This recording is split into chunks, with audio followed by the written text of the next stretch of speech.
हरे कृष्णा। आज की इस क्लास में सभी भक्तों का स्वागत है। हम कीर्तन से प्रारंभ करेंगे। जय राधा गोविंद राधा गोविंद राधे। जय राधा माधव राधा माधव राधे। जय गौरानिताय जय गौरानिताय गौरानिताय जय गौरानिताय।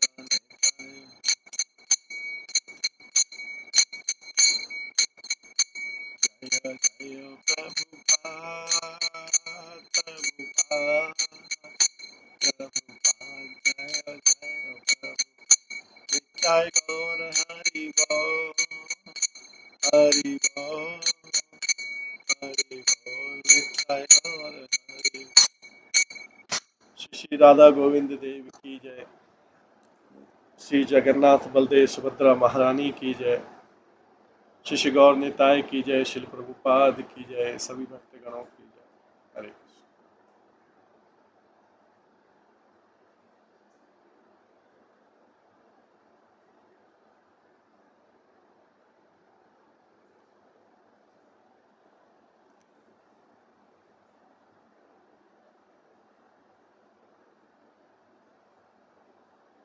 हरे कृष्णा। आज की इस क्लास में सभी भक्तों का स्वागत है। हम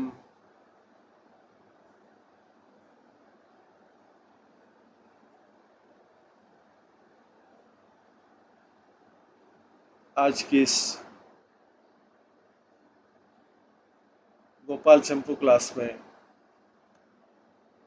सभी भक्तों का स्वागत करते हैं।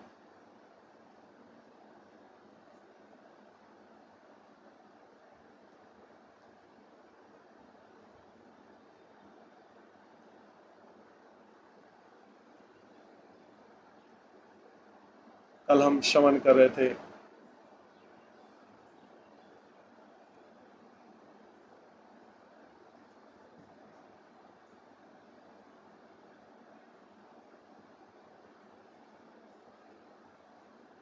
श्री कृष्ण के द्वारा स्पर्श किया हुआ जामवान जो था, कष्ट को त्याग कर श्री कृष्ण के माधुर्य को भी देखने लगा है। कल हम श्रवण कर रहे थे कि किस प्रकार से समंतक मणि को ढूंढते ढूंढते भगवान कृष्ण जंगल में पहुंचे। वहां पे उन्होंने देखा कि जो सत्यजीत का भाई था प्रसेनजीत को किसी शेर ने मार दिया था। वो उस मणि को लेके जा रहा था तो जामवन नामक भालू ने उनसे मणि छीने और उसको मार दिया। इसके बाद जामवान अपनी गुफा में लेके गया। श्री कृष्ण से गुफा में प्रवेश किया। वो सत्य में जो मणि था, सम्यक सम्यक मणि था,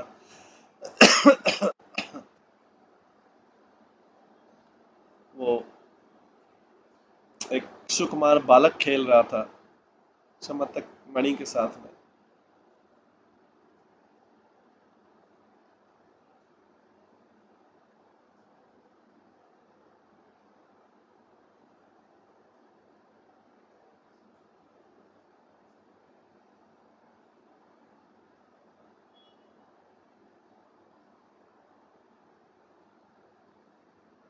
देखते ही प्रशंसनीय चरित्र वाले श्री कृष्ण उस बालक का अतिक्रमण न करते, मणि को भी हरते हुए अवसर का अनुसरण करते उस बालक के खेल को देखने के लिए कौतुक की तरह खड़े हो गए।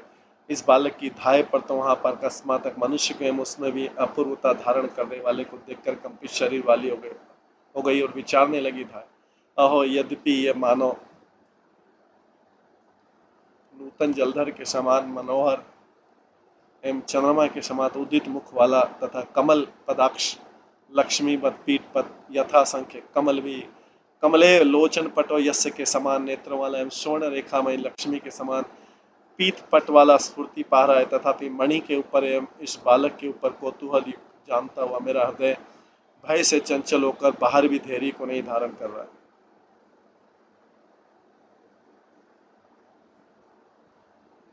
यह विचार को दयावती वो धाय चिल्लाने लग गई। उसके चिल्लाने पर तो अत्यंत रुष्ट होकर अपने नेत्रों को मूंदने वाला वो जामवान श्री कृष्ण के लावण्य रूपामृत के आस्वादन का अवलंबन न करता हुआ, अर्थात श्री कृष्ण रूपामृत के स्वाद से वंचित होकर केवल अपने बल का अवलंबन करता हुआ श्री कृष्ण के साथ युद्ध करने लगा।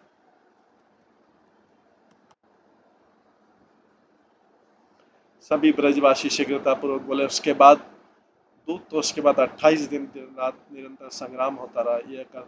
ये कथा वो उत्पन्न वाणी के स्तंभ भावपूर्वक दुख से कंपित हो गया। केवल इतनी कथा को कर्णगोचर करके ब्रजराज एवं ब्रजेश्वरी यशोदा के मूर्छित हो जाने पर सभी ब्रजवासी संभ्रमपूर्वक बोले, अब प्रस्तुत हुई श्री कृष्ण की युद्ध वार्ता को तो रहने दो, किंतु श्री कृष्ण की वार्ता को सुना।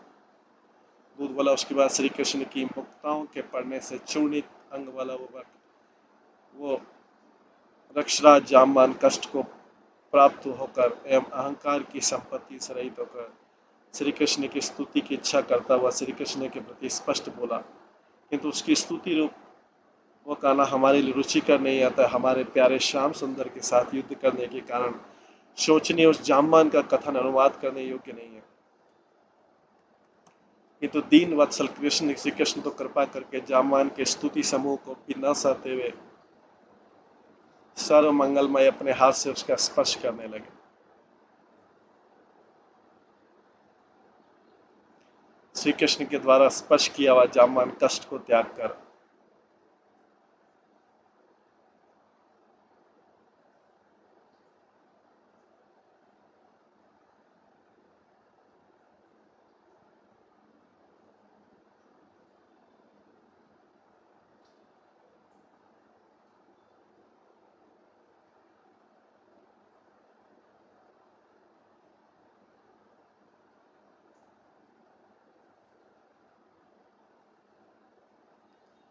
श्री कृष्ण के द्वारा स्पष्ट किया हुआ जामवान कष्ट को त्याग कर श्री कृष्ण के माधुर्य को भी देखने लगे।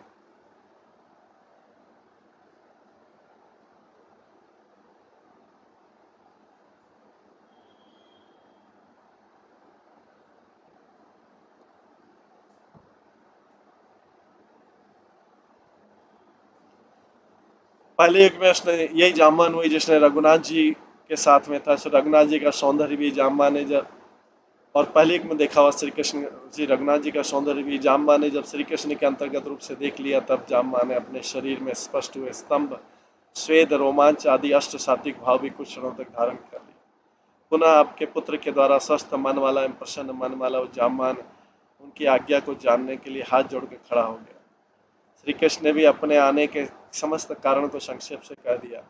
उसके बाद निर्मल मति वाले भल्लुक श्रेष्ठ जामवान ने लज्जापूर्वक विचार कर पश्चात घर में प्रविष्ट होकर अपनी जामवती कन्या रूप के रत्न के सहित उसी सम्यंतक नामक रत्न को लाकर श्री कृष्ण के आगे समर्पित कर दिया और श्री कृष्ण को स्नान एवं भोजन आदि के द्वारा तृप्त कर दिया।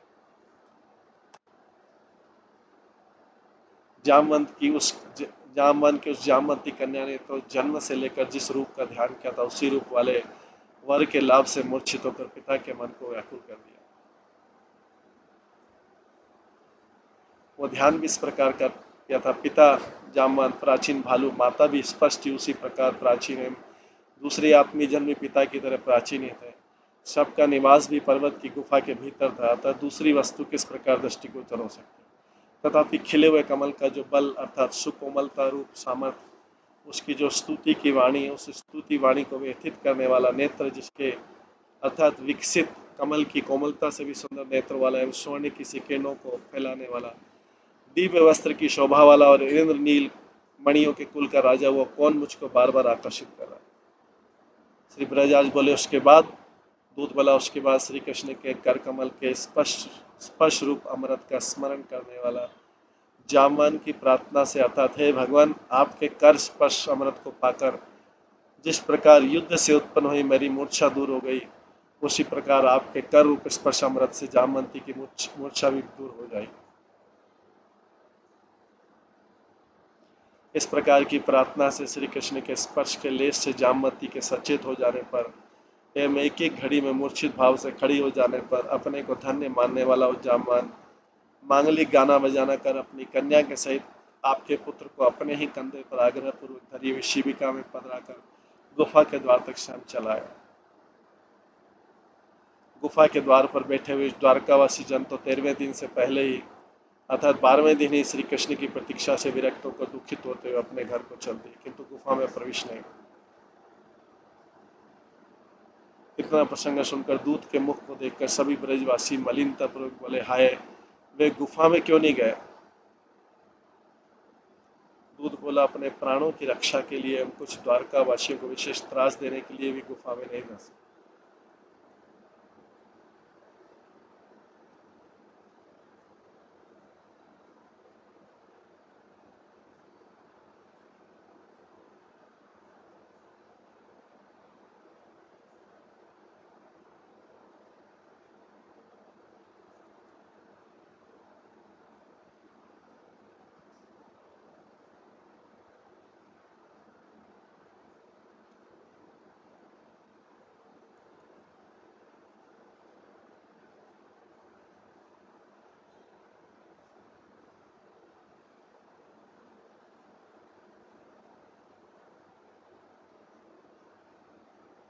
इस प्रकार दूत के वचन का अनुवाद कर मधुकंठ स्वयं बोला, जिस द्वारका में आगे कहे जाने वाले श्री कृष्ण के आगमन के बाद कुछ दिन बीत जाने पर जामवान की गुफा में श्री कृष्ण के धंसने को प्राप्त कर सभ्य जनों को लक्ष्य कर श्रीमान उद्धव ने हंसी पूर्वक अनुताप किया था कि कालिया नाग के साथ हुई श्री कृष्ण की कलह से व्याकुल हुए गोकुल वासियों की तरह हम सब द्वारका वासियों में कोई भी व्यक्ति अज्ञानी कैसे हो सकता है जिससे कि भय की बात हो सके। यह सुनकर ब्रजेश्वरी यशोदा बोली, हे मधुकंठ भैया, तुम पूज्य श्री ब्रजराज के प्रति कह दो कि विचार युक्त नीति से वसुदेव आदि को जीतकर अपने पुत्र को हाथ में पकड़कर अपने घर क्यों नहीं ले आते और दूत मोह उस अपने लाला को दूर रहने वाले स्नेह के प्रति उदासीन वासना वाले यादवों के भीतर निवास करने वाले क्यों नहीं बना रहे। हाय हाय, मैं क्या कहूँ, क्योंकि मेरा जठर आज भी श्री कृष्ण विरह में विदीर्ण नहीं हो रहा है, अतः जठर नहीं किंतु जरठ अर्थात कठोरी है। यह सुनकर वो अश्रु प्रभाव पूर्वक सभी सभासद जब स्वर से छोटे हो गए अर्थात जब सबको स्वर भंग रूप भाव उपस्थित हो गया तब श्री ब्रजराज गदगद होकर बोले। उसके बाद दूत बोला, उसके बाद अधिक दूर होने के कारण विसुरित अनुताप से परिपूर्ण होने के कारण बहुत दिनों में द्वारका में आए उन व्यक्तियों के कारण जामवान की गुफा में श्री कृष्ण के प्रवेश को जानकर उदय से मिलकर उत्साह को प्राप्त हुए श्री बलराम आदि जामवान की गुफा में प्रस्थान करने के लिए जब आपस में संवाद करने लगे, श्री कृष्ण के कुछ स्नेही जन जब समस्त मंगल होने के लिए सर्व मंगला का आराधना करने लगे और सत्राजित के प्रति तू जीवन रहित हो जाए इस प्रकार का जब रो कर चिल्लाने लगे, तब श्री कृष्ण ने जामवान के भेजे हुए विशुद्ध वाद्य आदि मंगल से युक्त 5 जन शंख की ध्वनि तत्काल ही विस्तारित कर दी। उस शंख ध्वनि के सुनते ही बलराम जी आदि बहुत से लोग उत्पन्न हुए, आनंदमय कोलाहल से हलल शब्द करते हुए श्री कृष्ण के अभिमुख जाकर उनके देह कांति के द्वारा खद्योत का सा आचरण करने वाली मणि है, कंठ में जिनके नवीन जामवंत रूपी अंगना से सुशोभित है, समीप का देश जिनका, उन श्री कृष्ण को रमणीय विधान पूर्वक भावन में लिवाना। यह समाचार सुनकर दूत समूह को स्वर्णमय मणिभूषण धारण कराकर पुनः उत्कंठित भाव से अत्यंत आर्त हुए ब्रजवासियों ने दूसरा समाचार लाने के लिए ब्रजराज के दो दूत नियुक्त कर दिए।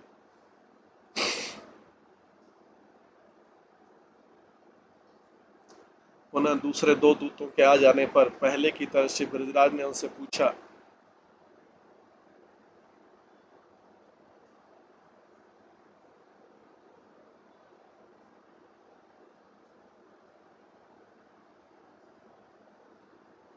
उन दोनों दूतों ने कहा कि मंगलमय यात्रा वाले श्री कृष्ण ने आते ही सत्राजित को अधिक आदर पूर्वक राज्यसभा में बुलाकर सत्राजित आदि सभी जनों के प्रति मणि प्राप्ति के संपूर्ण वृतांत को कहकर मंद मंद हंसते उसकी मणि समर्पित कर दी।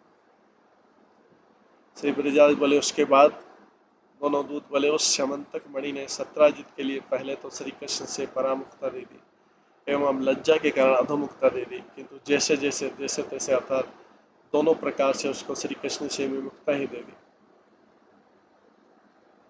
उसके बाद ये सत्राजित अपने मन में विचारने लगा कि निश्चय रूप से गूढ़ रूप से मेरे ऊपर क्रोध का विस्तार करने वाले केशीमर्दन श्री कृष्ण का संतोष किस प्रकार हो एवं उनके संबंधी जन की गालियों की बौछार किस प्रकार मुझ पर हो।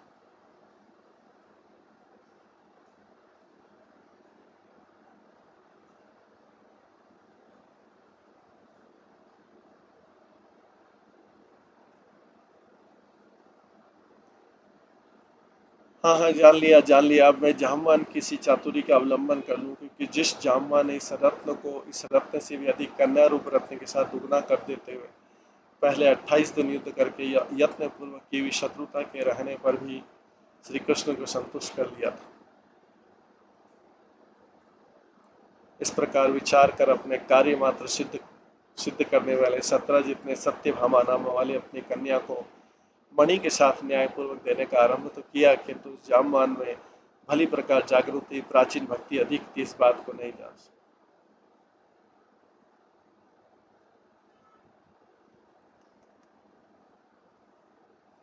समंतक मणि में कन्या इन दो वस्तुओं के दान के समय श्री कृष्ण ने तो समात्र जीवन रूप होने के कारण धन्य भाग्य वाली कन्या ही अंगीकार कर ली, किंतु मणि नहीं।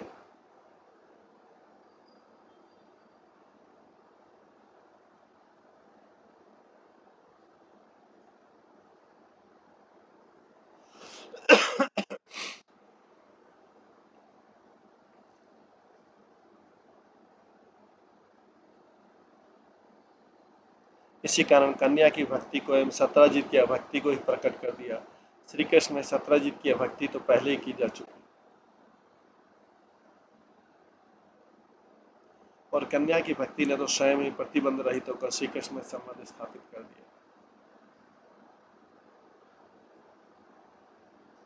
पिता आदिकों ने दो तीन मित्र आदि जन तो मणि के सहित उस कन्यादान रूप कार्य में से चकित होकर निमित्त मात्र ही थे, किंतु प्रेरक न।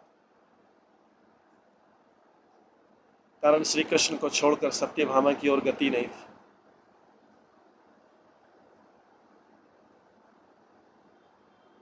अतः अपने जन्म आदि के साथ जिसकी रति का भी जन्म आदि हुआ था, उस सत्यभामा के पिता आदि जनों से लज्जा के कारण रति छिपा रही थी, किंतु जब अपनी पूर्ण युवावस्था आ जाने के कारण उस रति की भी परिपूर्णता उत्पन्न हो गई, तब वो सत्यभामा उस रति को किस प्रकार छिपा सकती थी, और वो पिता आदि जन भी सत्यभामा को किस तरह छिपा सकता। अटारी के झरोखाओं के समूह में बैठकर बालकपन से ही सदा सर्वदा श्री कृष्ण को देखने वाली इस सत्यभामा में ये जो आश्चर्य हुआ है, ब्रजराज आप उस आश्चर्य के सुनने में सावधानी को धारण कर लो।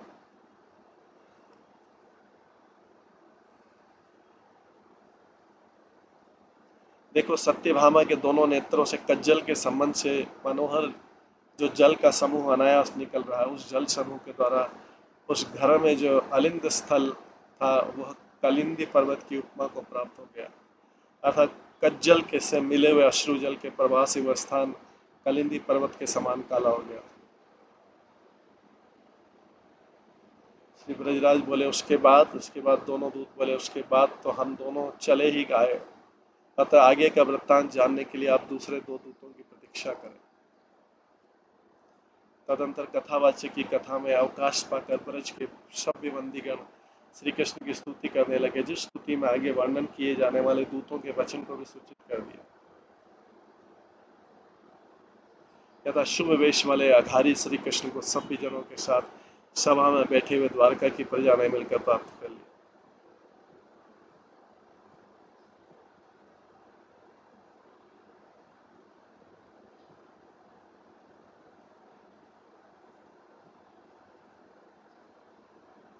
उन्होंने उनसे कहा कि भगवान आपके निकट स्थित चरण युगल को देखने के लिए सूर्यदेव यहाँ पर आ रहे हैं।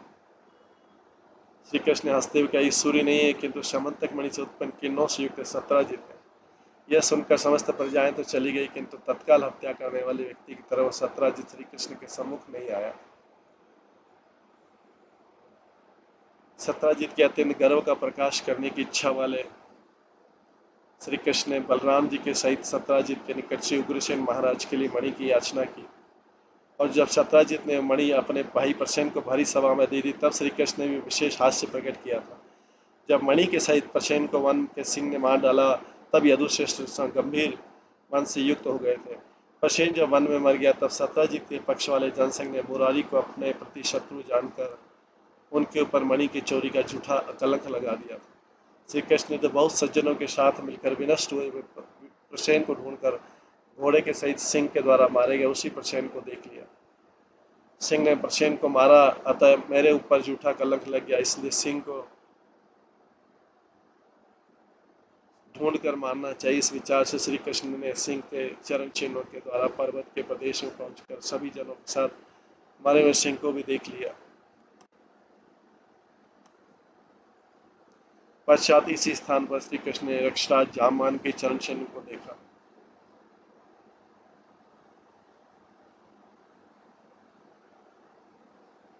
किंतु जामवान के चरण चिन्ह को लोगों के पहचान लेने पर भी मणि को नहीं देखा।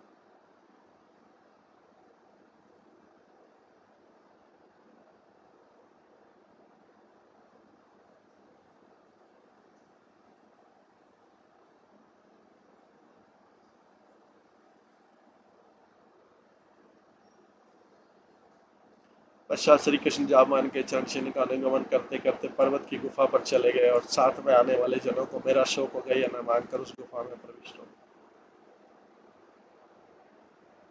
जामवान के उत्कृष्टपुर में जाने की इच्छा वाले श्री कृष्ण ने गुफा में धंसकर उस मणि के हरने की इच्छा से युक्त होकर उस मणि को देख लिया एवं जिस मणि को भल्लुक कुल श्रेष्ठ सुकुमार नामक बालक धाय के निकट जाकर क्रीड़ा की वस्तु रूप प्राप्त कर रहा था, वे श्री कृष्ण मणि को हरना चाहते थे। इसलिए वह धाय अत्यंत डरकर अतिशय कंप से युक्त शरीर वाले होकर चिल्लाने लगी। तब भल्लुक कुल श्रेष्ठ वो जामवान नष्ट बुद्धि वाला होकर जबरदस्ती से खींचकर श्री कृष्ण के साथ युद्ध करने वाला हो गया एवं उस जामवान ने श्री कृष्ण के साथ 28 दिनों तक विश्राम सहित रहित विशेष युद्ध किया। श्री कृष्ण ने चिरकाल तक उसके साथ युद्ध विहार करके पश्चात उस जामवान को अपने बालक की तरह करुणा से व्याप्त कर पश्चात हृदय में शुद्ध हुई जामवान ने गति के साथ श्री कृष्ण को पाकर अपना अपराध निवेदन कर शीघ्र ही प्रसन्न कर लिया।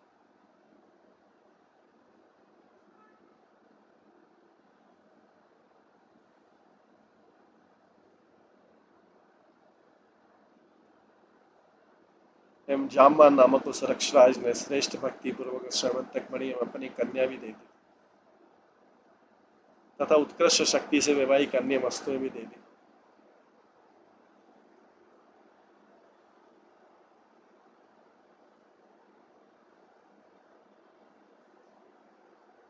उसके बाद श्री कृष्ण कन्या एवं मणि के सहित अपने घर पर चले आए एवं मणि को मणि के स्वामी के प्रति समर्पण कर अपनी कृतार्थ चेष्टा पूर्वक आनंदित हुए।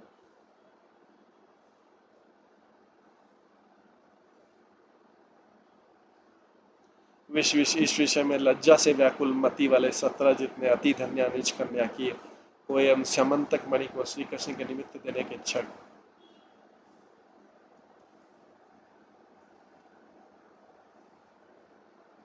पश्चात श्री कृष्ण ने तो कन्या की इच्छा की किंतु मणि की नहीं।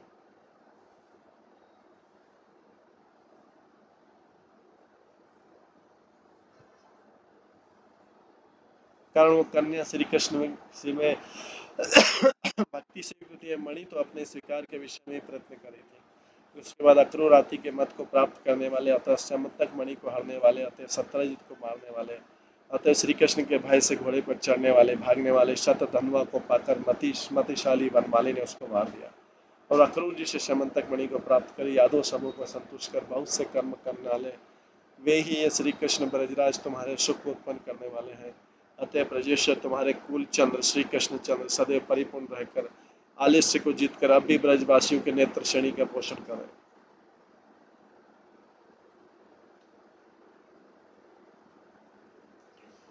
अनंतर मधुकंठ बोला। उसके बाद वृतांत लाने वाले दूसरे 2 दूत आकर पहले की भांति ब्रजराज के प्रति बोले कि वहां पर सब सुख ही है किंतु एक दुख ऐसा उत्पन्न हो गया जिसकी जड़ उखाड़ना कठिन है। हम दोनों तो नहीं जानते कि भविष्य में क्या उपस्थित होगा। श्री ब्रजराज बोले हाय वो कौन सा दुख है। दोनों दूत बोले वे जामवंती सत्यभामा नामक दोनों कन्या आज भी विवाह को नहीं प्राप्त हुई अतः दुखित होकर निरंतर भूखी बैठी होंगी। श्री ब्रजराज बोले विवाह में न होने का कौन सा कारण है। दोनों दूत बोले आपकी आज्ञा का निश्चय में होना एक कारण दिखाई देता है और श्री वसुदेव आदि बार अपने आपके मत को स्थिर करने के लिए संकुचित हो रहे हैं यह भी अनुमान किया जा रहा है। तदनंतर ब्रजराज सभी सभासदों से बोले कि अब तो अनेक राजा भी भाग्यशाली नहीं अनेक कन्याएं श्री कृष्ण के लिए देंगे ही और हमेशा संकोच भी रुचि करोगे इसलिए हम सबसे होने वाली श्री कृष्ण वसुदेव आदि की लज्जा को एक साथ दूर करने वाला दूसरा पत्र होना देना चाहिए। सभी सभासद बोले ठीक है, किंतु पत्र उद्धव जी के लिए भेज देना चाहिए।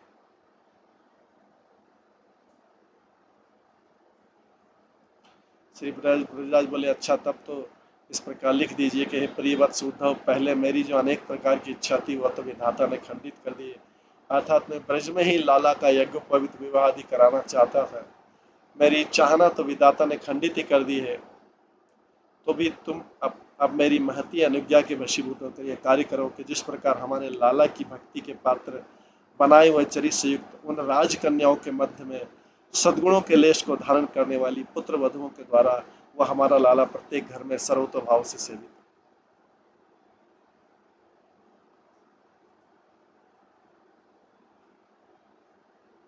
उसके बाद उस पत्रिका के द्वारका में पहुंच जाने पर एवं उद्धव के द्वारा श्री कृष्ण के भी उस पत्रिका को जान लेने पर पुनः दूत के द्वारा द्वारका से लाई हुई प्रति पत्रिका में श्री कृष्ण के अनुमत भाव को श्री ब्रजराज के आस्वादित कर देने पर द्वारका से संदेश को लाने वाले दो दूत श्री ब्रजराज आदिकों के प्रति अवसर को प्राप्त हुए। श्री ब्रजराज के पूछने पर उन दोनों दूतों ने यह कहा कि परम मंगल युक्त कालियाना को पराजय देने वाले महाशय श्री कृष्ण अपने बड़े भाई बलराम जी के साथ हस्तिनापुर नगर में चले आए। श्री ब्रजराज बोले किस प्रकार या क्यों चले आए? दोनों दूत बोले शत्रु जनित भय सुनकर, कारण धृतराष्ट्र के कूट से हस्तिनापुर में रहने से दुर्योधन के साथ विरोध होता रहेगा, अतः तुम सब वारणावत नगर में जाकर सुख से रहोगे।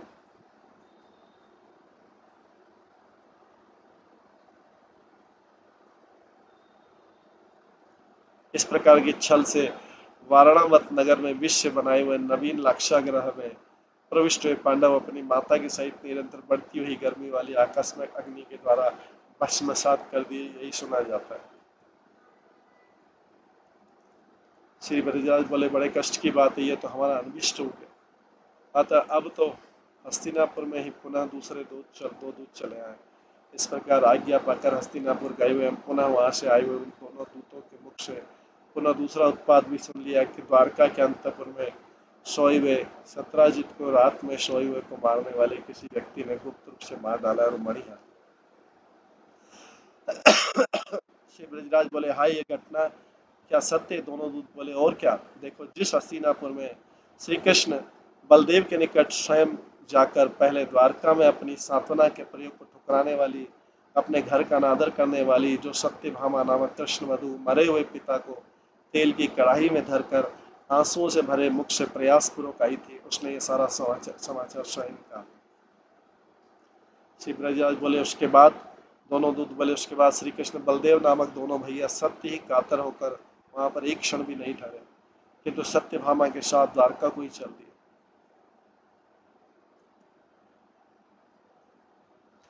श्री ब्रजराज बोले हाय, हमारे लाला का यह निजी जनों के संग का भंग मंगल के लिए कल्पित हो जाए। अब तो द्वारका में समुत्पन्न या सम्मिलित हुए दूतों के मुख से विशेष विवरण जान लो। उसके बाद उन दूतों में से कोई दो दूत आए, उनका स्वागत पूछने पर उन्होंने निवेदन किया कि श्री कृष्ण बलदेव को द्वारका धाम में जाना हो गया। श्री ब्रजराज बोले उन दोनों के जाने पर क्या हुआ? दोनों दूत बोले द्वारका जाते ही दोनों भाइयों ने सभी जनों के साथ मिलकर सत्राजित को मारने वाले व्यक्ति का अनुमान लगा लिया, अनुमान लगाकर निश्चित भी कर लिया। श्री ब्रजराज बोले किस प्रकार निश्चित किया? दोनों दूत बोले उसका पाप ही उसको कहने वाला हो गया। श्री ब्रजराज बोले तुम दोनों कहो तो सही। दोनों दूत बोले किसी गुप्तचर ने श्री कृष्ण के प्रति गुप्त सूत्र से कहा है कि आप पांडवों को देखने के लिए जब हस्तिनापुर चले गए थे तब द्वारकापुरी के आपसे रहित हो जाने के कारण छिद्र अवकाश का अर्थात मौका देखकर पांडवों के ऊपर धृतराष्ट्र की कुटिलता को सुनकर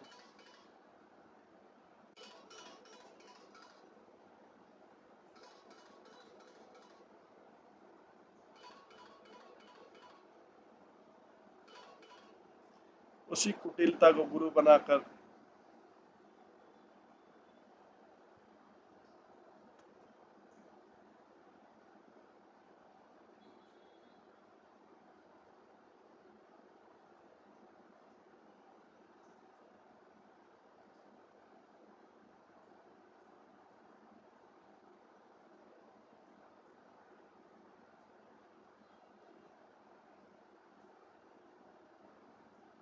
श्री ब्रजराज बोले किस प्रकार निश्चय कर ले? दोनों दूत बोले उसका पाप ही उसको कहने वाला हो गया।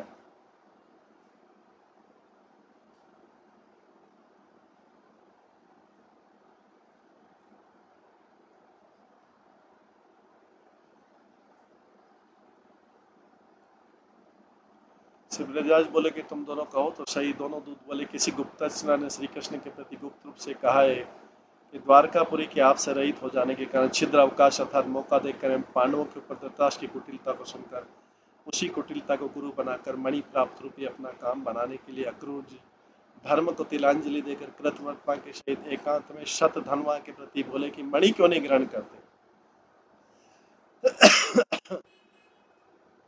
शतधन्वा बोले, किसकी मणि? अक्रूर बोले, जिस खल सत्राजित ने निश्चय ही कृष्ण से डरते हुए हम तीनों के द्वारा अपनी सहायता के लिए अपनी कन्या रूप रत्न को हम सबसे अलग अलग सलाह करके हम सबको देने के लिए संपूर्ण रूप से प्रतिज्ञा करके पुनः वेद से विमुख करके वही कन्या रत्न कृष्ण को दे दिया। शतधन्वा बोले, दूसरे का द्रव्य ग्रहण करने पर मंगल विनष्ट हो जाएगा। अक्रूर कृतमा दोनों बोले कि अरे मूर्ख, ये बात तो हमने पहले प्रकाशित कर दी थी कि जो कि सत्राजित के द्वारा वाग्दान रूप से किए हुए कन्या रत्न के बदले से पत्थर रूप रत्न को अर्थात मणि को हर ले, तब ये कौन सा दोष? शतधन्वा बोला, वो सत्राजित उस मणि को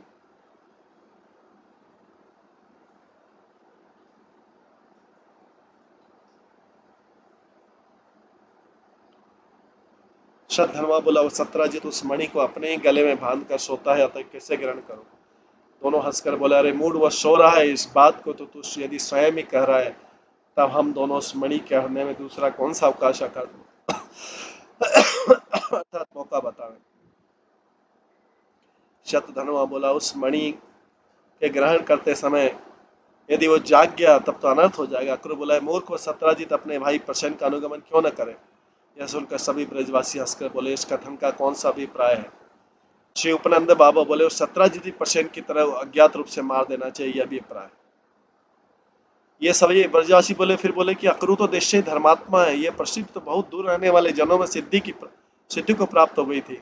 तब श्री ब्रजराज बोले, तथापि वैष्णव श्रेष्ठ अक्रूर का देवगति के वश से उत्पन्न हुआ दोष परिहास का विषय बनाने योग्य नहीं, किंतु विषय प्रस्तुत विषय का प्रस्ताव करो। इस प्रकार ये उनकी वार्तालाप चल रही। इसके आगे क्या परिणाम होता है वो हम कल की कथा में श्रवण करेंगे। आज की कथा को यहीं पे विराम देते हैं। सभी भक्तों का बहुत बहुत धन्यवाद। सभी भक्तों के लिए एक बार हरे कृष्ण महामंत्र का जप करते हैं। हरे कृष्णा कृष्णा कृष्णा हरे हरे, हरे राम राम राम। शशि